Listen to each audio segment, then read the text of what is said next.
Nag-day off ba kayo na walang makeup or wala kayong dala ng makeup or wala kayong pambili ng makeup?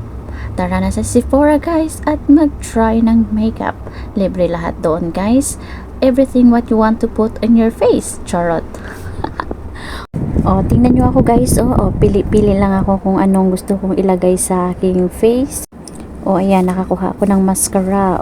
Ilagay ko sa aking pilik mata. Ayan, ang kunin nyo lang guys, yung open na, kasi kung hindi pa open, tsaka babayaran nyo talaga. Pero pag open na, yung mga sample-sample dyan, mga ginagamit namin yan dyan.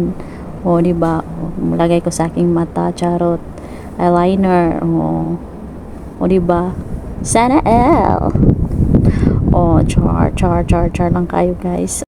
Tingnan yung mga pinsan ko guys. Ayan. Pili-pili din sila kung ano ilagay nila. Maganda na din sa Ate Criselda. Ayan. Putang.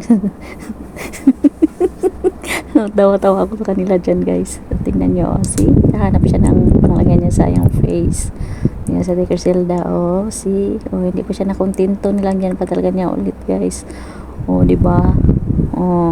Kaya, kung gusto nyo gumanda, na wala kayong pera, yan, punta na kayo sa Sephora, libre kayo, makapagpaganda kayo doon ng libre. Okay, bye guys, thank you for watching.